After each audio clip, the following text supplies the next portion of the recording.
Partager un morceau de la parole de Dieu.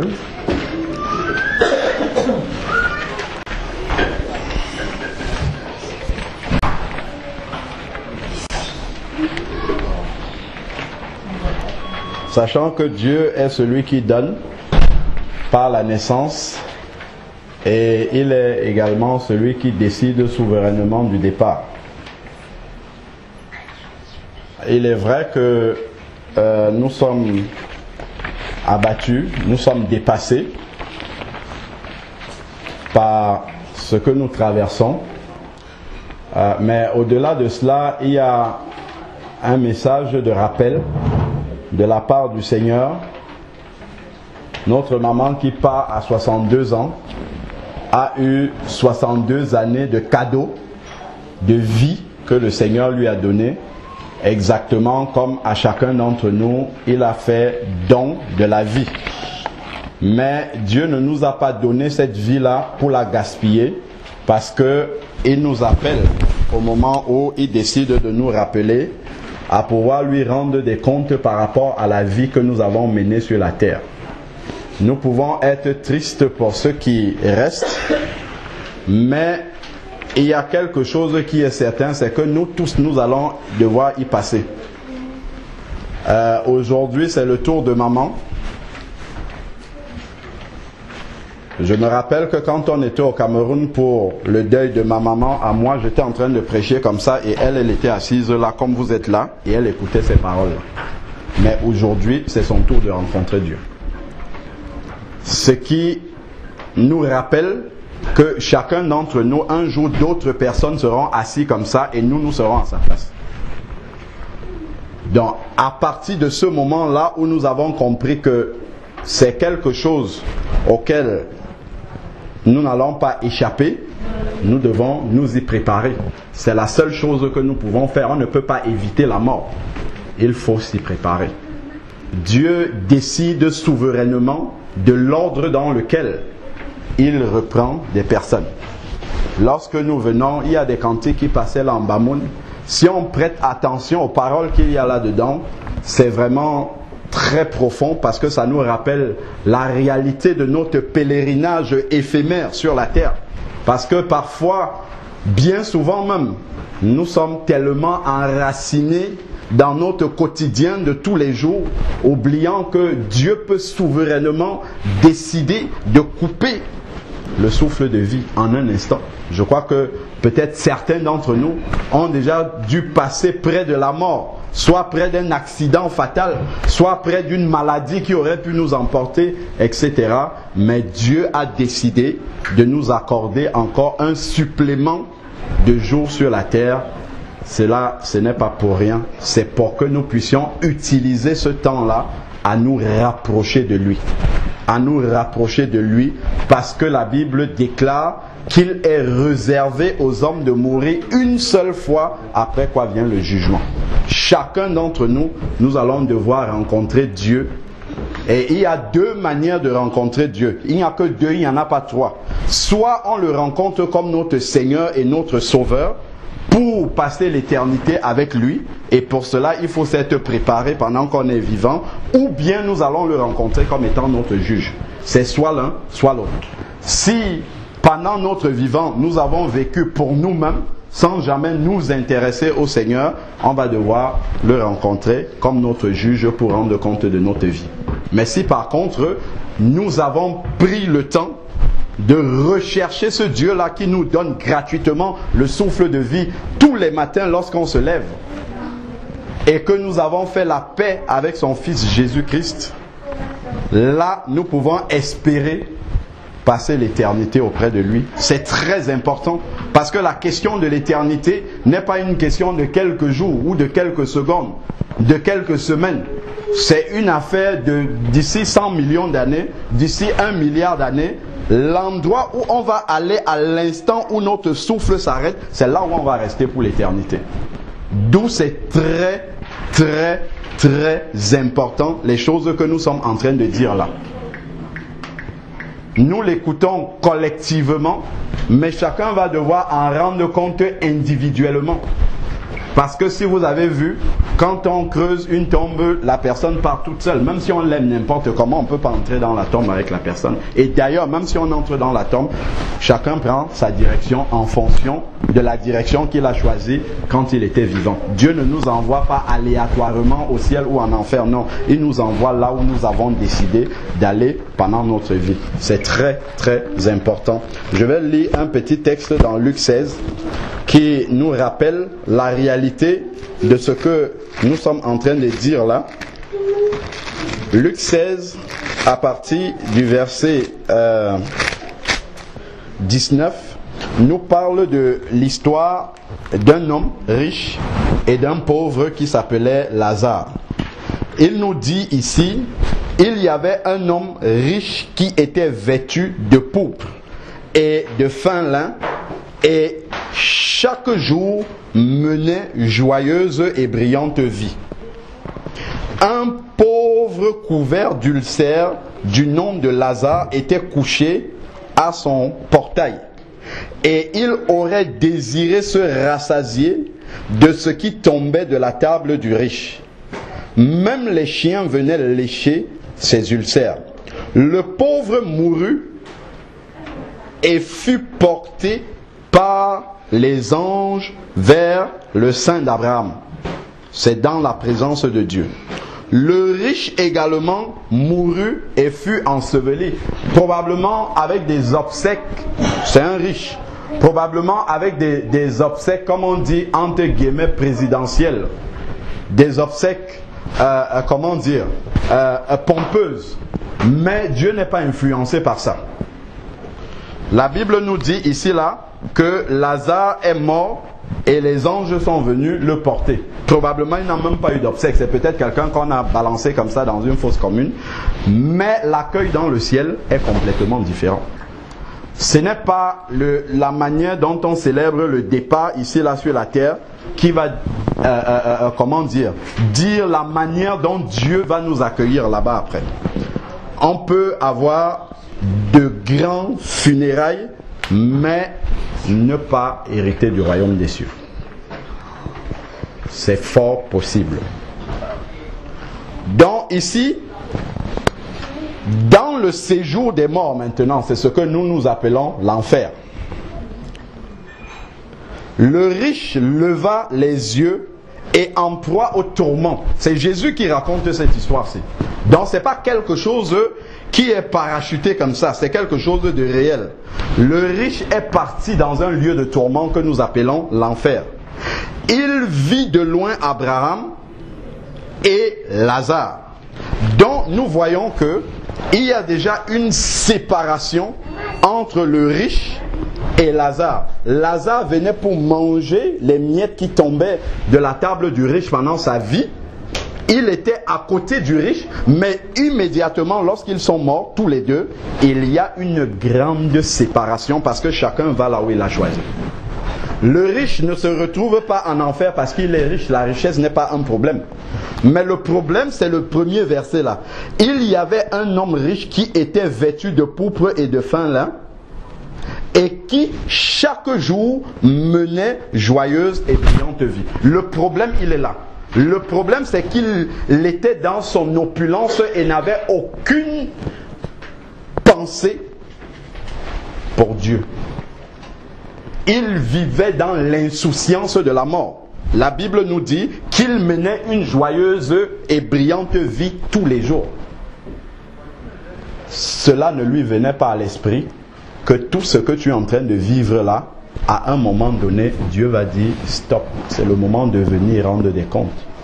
Vous avez vu, lorsqu'on va dans un magasin, on fait des courses, on prend des éléments, on met dans le caddie, Notre caddie est plein. Ça représente les actes que nous posons, les pensées mauvaises que nous avons, les paroles mauvaises que nous pouvons prononcer, ainsi de suite. Tout ça, nous accumulons dans le caddie.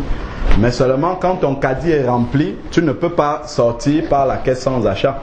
On est bien d'accord. Si ton caddie est rempli, le vigile ne va pas te laisser passer par la caisse sans achat. Il va t'envoyer à la caisse où il y a la caissière qui va scanner chacun des articles, un par un, pas deux par deux, un par un, ainsi de suite. Oui, elle peut scanner un article. Si tu as plusieurs fois la même chose, elle même multipliée par deux. C'est la même chose que Dieu va faire de notre vie sur la terre ici. Chaque parole mauvaise que nous prononçons, chaque pensée mauvaise que nous avons, chaque acte mauvais que nous posons, des personnes à qui nous avons refusé de pardonner, tout ça, ça va s'accumuler et ça va venir devant le Seigneur et il va faire comme la caissière fait. Tac, il va scanner chaque élément, chaque élément, chaque élément. Et ce qui est,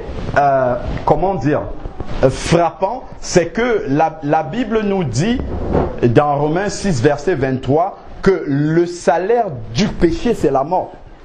Pas plusieurs péchés, un seul péché suffit pour nous condamner pour l'enfer. Pas plusieurs, un seul.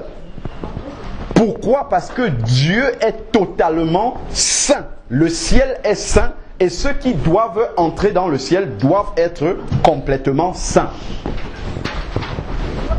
Nous disons souvent le bon Dieu. Le bon Dieu est très bon et il est très gentil. Mais seulement, il ne peut pas laisser entrer dans le ciel tout le monde.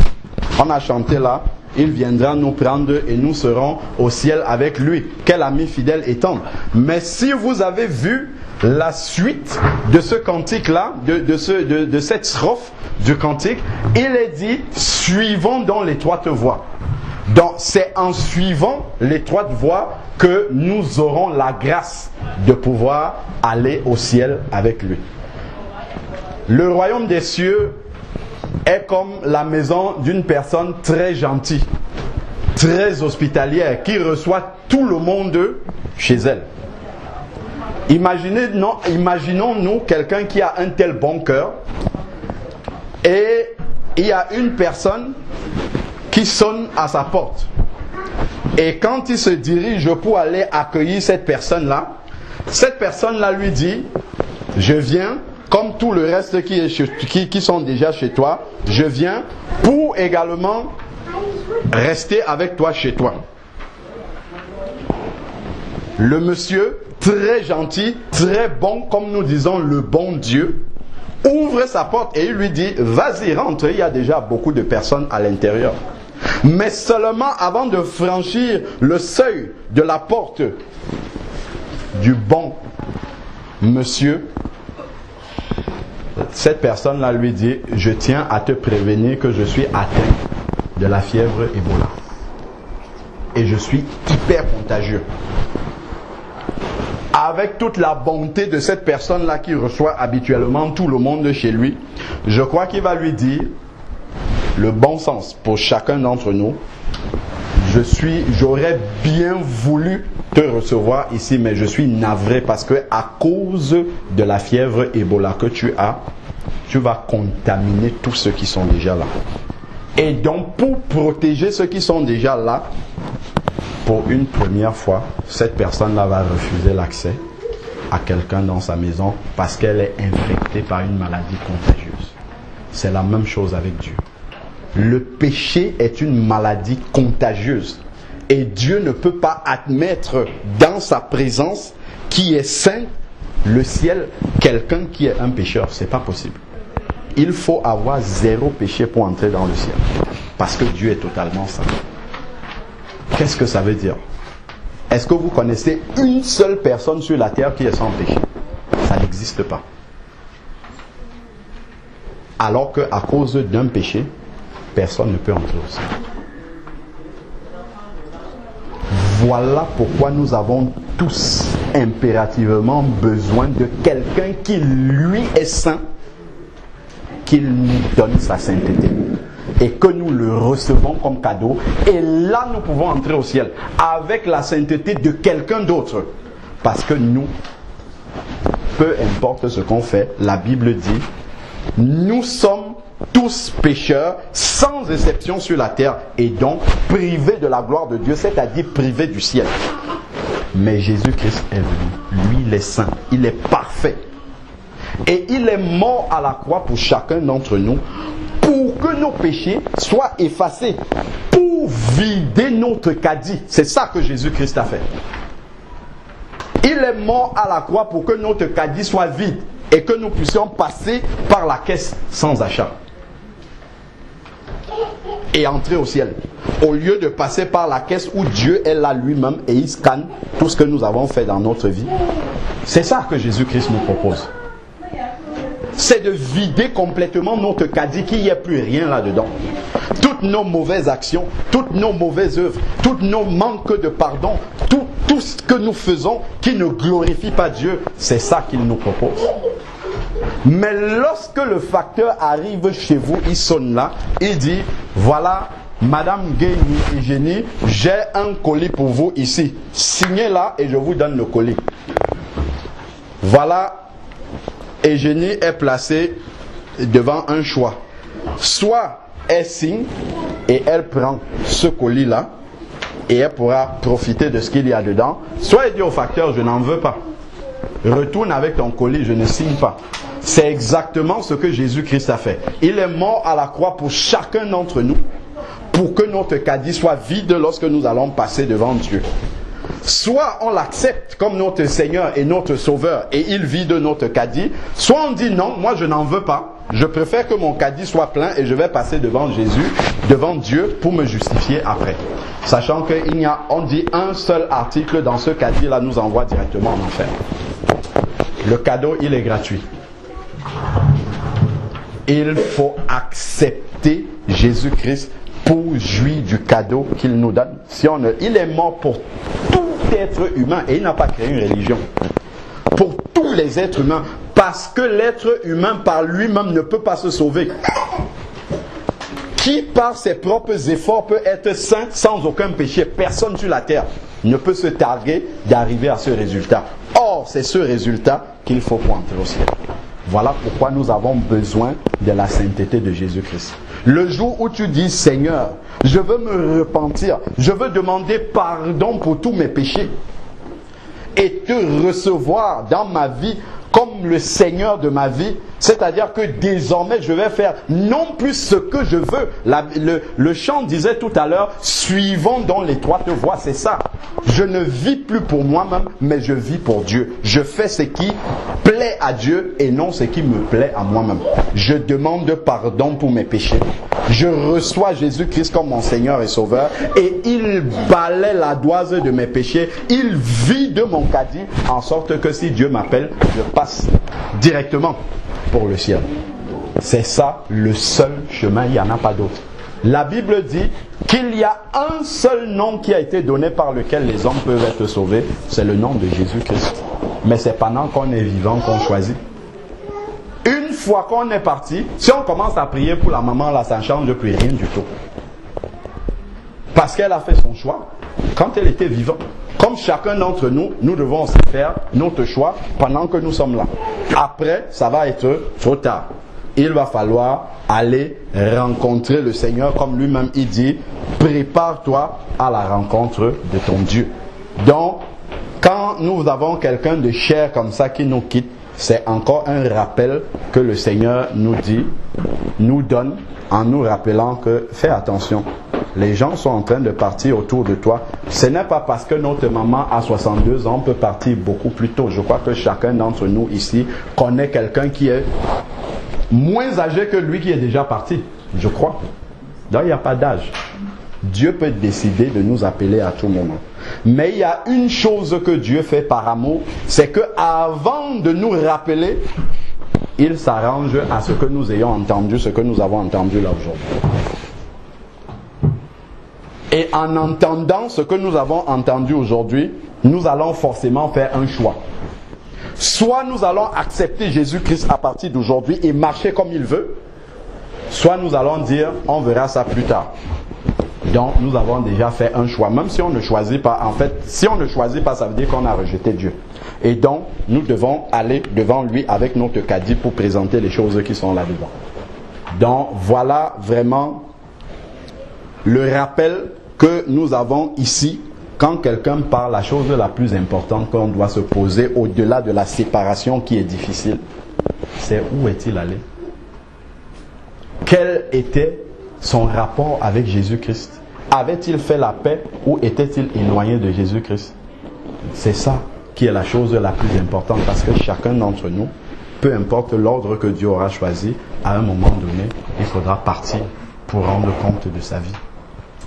Donc ça, nous ne devons pas l'oublier, nous ne devons pas passer à côté de cela.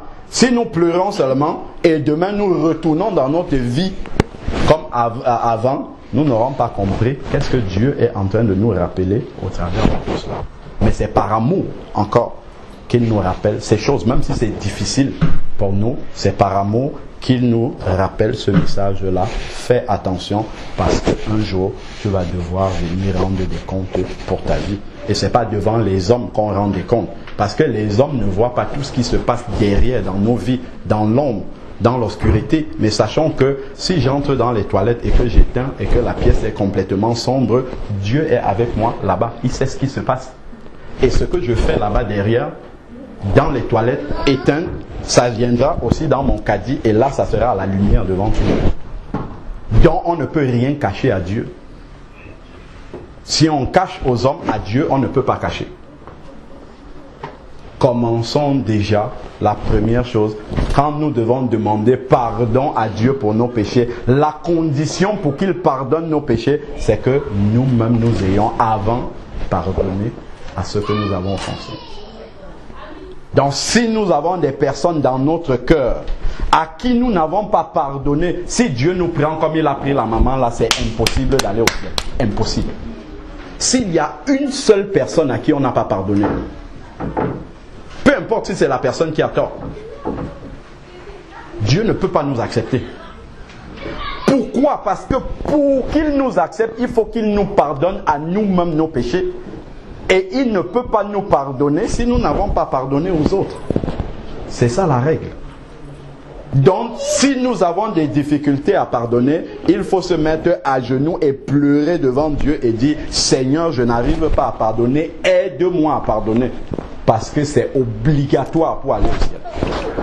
C'est obligé.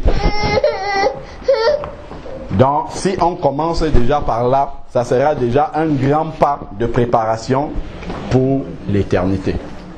Donc, vraiment, que le Seigneur soit béni pour tout ce que nous avons entendu là, que ça puisse rester bien présent dans notre tête, parce que malheureusement, Dieu est obligé de passer par des événements comme ceci pour nous faire asseoir et entendre ce que nous entendons. Autrement, nous sommes dans le train-train quotidien de la vie de tous les jours. Nous sommes devant la télé, nous sommes devant la PS2, PS3, PS1000, ainsi de suite. Nous sommes en vacances. Jamais la pensée ne va s'arrêter pour réfléchir. Si Dieu me prend aujourd'hui, je suis en train de démarrer ma voiture pour aller en vacances. Si Dieu me fait faire l'accident et que je meurs là, où est-ce que je vais aller? Ça, c'est pas une question qui vient dans notre tête. On se demande comment vont se passer mes vacances. Est-ce qu'il y aura ci? Est-ce qu'il y aura? Qu'est-ce qui te fait croire que tu vas y arriver? Rien. Dieu est souverain. Dieu peut décider que ça s'arrête là. Peu importe l'âge que tu as. Donc, sachons, je le disais le matin avec ceux qui étaient au culte, que le monde dans lequel nous vivons est entre les mains du diable. C'est lui qui dirige le monde-ci. Et le diable est condamné à l'enfer. Il sait là où il va partir. Et ce qu'il fait dans ce monde-ci, c'est d'amener avec lui le maximum de personnes qu'il peut. Voilà pourquoi il va nous occuper la pensée avec le travail, avec les factures, avec la famille, il va essayer les vacances, tout. Tout pour qu'on ne pense pas qu'un jour on va partir. Et après, brutalement, l'heure du départ arrive. Je commence à regarder, j'ai passé ma vie à faire quoi? À travailler pour avoir de grands immeubles. C'est pas mauvais en soi. Le riche, c'est pas parce qu'il est riche, mais c'est parce qu'il n'a pas pris du temps pour Dieu. Je commence à regarder, je vais laisser toute une famille, des enfants. Je regarde tout ce pourquoi je me suis battu, tout ça, ça restera sur la terre. Je ne partirai pas avec. C'est ça la réalité. Quand un enfant naît, il naît avec les poings fermés comme ça. Il n'y a rien dans ses mains, il vient sans rien. Et quand quelqu'un meurt, vous voyez encore, les mains sont ouvertes comme ça, il n'y a rien dans ses mains. Donc entre le berceau et la tombe, il n'y a rien en fait. Parce que l'enfant vient comme ça et la personne repart comme ça. À chaque fois, il n'y a rien dans les mains. C'est pour dire que tout ce que nous faisons sur la terre ici, c'est rien du tout. Tout ce que nous acquérons en termes de matériel et tout ça, c'est rien. On ne part pas avec. Donc il faut bien que, en vivant, nous pensions que le matériel doit avoir sa place et ne doit pas trouver quelque chose dans mon cœur. Il ne faut pas que à cause du matériel, que je ne parle plus à telle personne, que je rejette telle autre personne, parce que ça par contre, ça peut m'envoyer dans la gêne, dans le feu. Il faut que j'en sois conscient tous les jours. Et ça, c'est ce que le diable ne veut pas que nous sachions. Il va nous aveugler avec toutes ces choses-là. Si nous sommes bien matériellement, alors on vit bien, tout va bien. Comme le riche, hein, tout va bien, donc on est dans l'insouciance. Mais après, un jour, il faut partir. Que ça soit par la maladie, que ça soit par l'accident, que ça soit par n'importe quoi, à un moment donné, il faut partir. Donc c'est important de ne pas oublier cette chose-là. Que Dieu nous bénisse tous et nous aide à bien nous rappeler ce que nous avons entendu ce soir. Que cela ne soit pas en vain, parce que Jésus-Christ n'est pas mort à la croix en vain. Il est mort pour que chacun de nous puissions aller au ciel. Mais après, il faudrait que chacun fasse le choix, comme je prenais l'exemple du facteur, de signer et dire j'accepte ce cadeau-là. Et je marche comme cela est demandé dans la parole de Dieu. Donc on va poursuivre les chants. On avait fini que l'ami fidèle est tombe. On va avancer plus loin. C'est à toi la gloire. C'est la page d'après derrière. À toi la gloire. C'est le 118.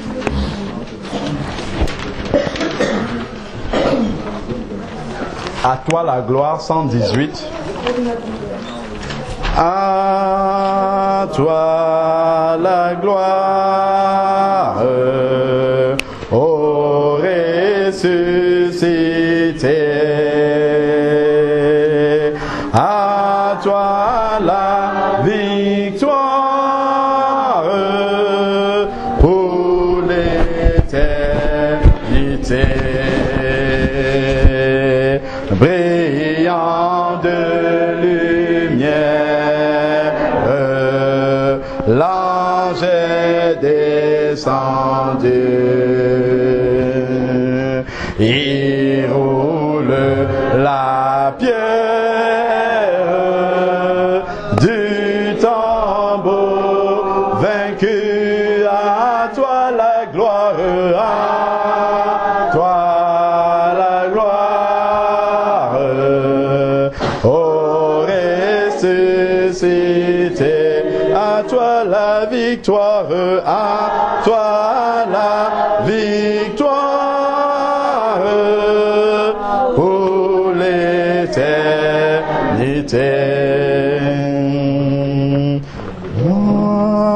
Le paraître,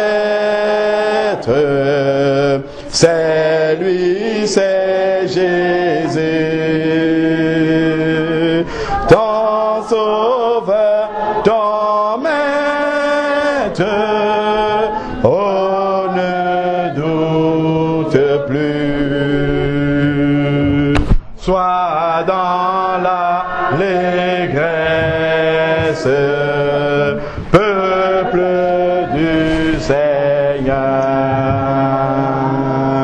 et redis sans cesse que Christ est vainqueur.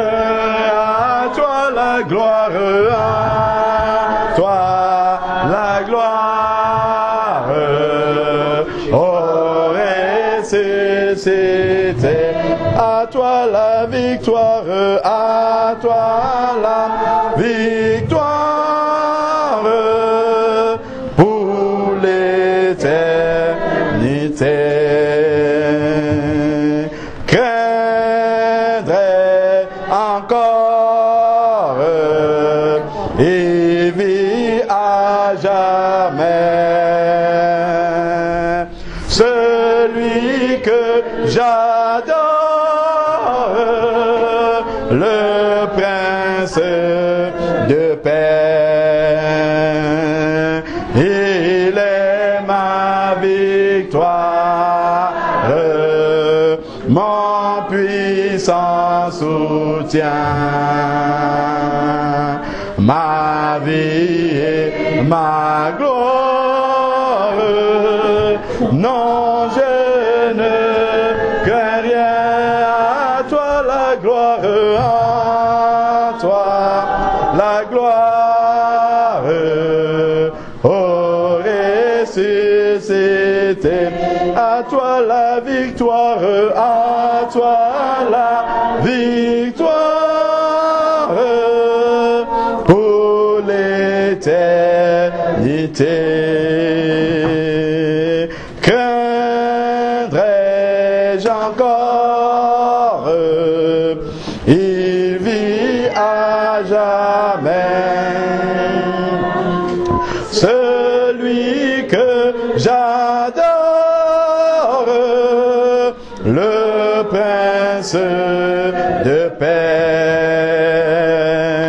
il est ma victoire, mon puissant soutien, ma vie et ma gloire. Non, je ne crains rien, à toi la gloire, à toi la gloire, ô ressuscité, à toi la victoire, à toi la victoire, pour l'éternité.